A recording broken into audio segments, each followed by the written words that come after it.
I did want to ask you about something that recently happened on AEW TV.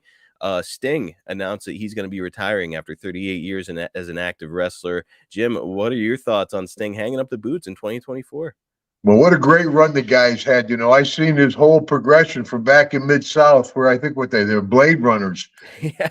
Him and Elwick came in down there, and Bill Watts didn't like him. He screwed him over pretty good down there where they left with a bad taste in their mouth. And then, of course, he went to down there in Georgia, and he became a huge star as the Neon Sting, which I like the Neon Sting.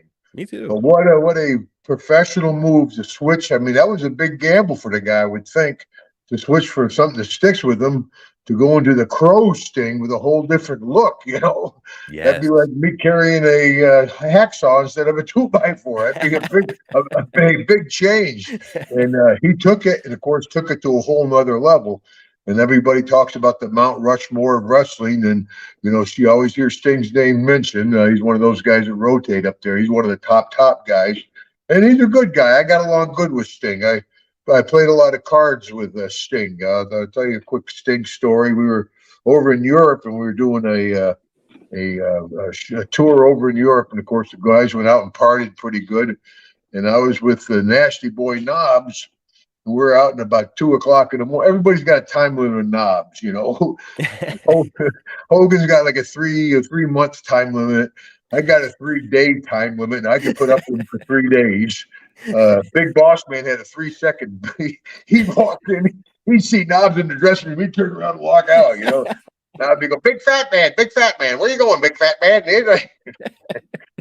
Boss Man wouldn't put up with it, right? So we're out somewhere, I think it was France someplace, and we're out partying, and he finally got on my nerves where I'm like, F you, U.S. son of a lucky I don't punch you, And I went back to the hotel room, got a couple of hours of sleep, got up, went down on the bus. Sting was sitting in one seat. I sat behind Sting, and sitting across from him was with Michael Buffer, the Let's Get Ready to Rumble guy, Yeah. And of course, we're sitting there waiting for everybody to get on the bus. And all of a sudden, you look down the hill, and here comes Knobsy. He hadn't been to sleep all night. He's stumbling out. He's got a beer in his hand. He's gumming down the road, banging off the building.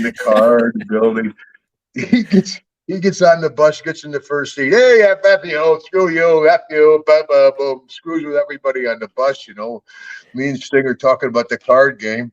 All of a sudden, the two Harris brothers, they get on the bus, man. Remember the Harris brothers? They were 6'5", 6'6", sleeve tattooed, ball-headed, man. They were the real deal. They get on the bus, boom, boom, boom. They light them up pretty quick. Boom, boom, boom. And you son of a bitch, boom, boom, boom. Hey, what the hell? Hey. They go to the back of the bus, Yeah. Knobs got a big knot on his head already. His nose is juiced. He's still got his beer in his hand. He looks back at Sting, he goes, how did I do? I love that he didn't drop the beer. Like this. He's like, oh my God. I'm like, no. I said, don't worry. They could have cut his legs off. He wouldn't have felt it. I love that he didn't drop the beard. No matter what's happening, he's like, I'm didn't drop the beard and thought he did okay anyway, I said, you might have bruised your hands up, Knobsy.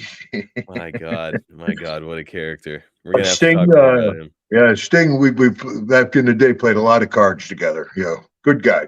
Good to see him, and what a great way to hang up your boots. A lot of guys had some great send-off.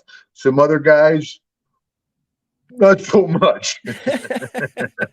He's definitely going out on a huge stage there in AEW, and I couldn't be happier for him either. I believe he's 64 now, so it's probably about time to quit jumping off ladders and going through tables and stuff, right?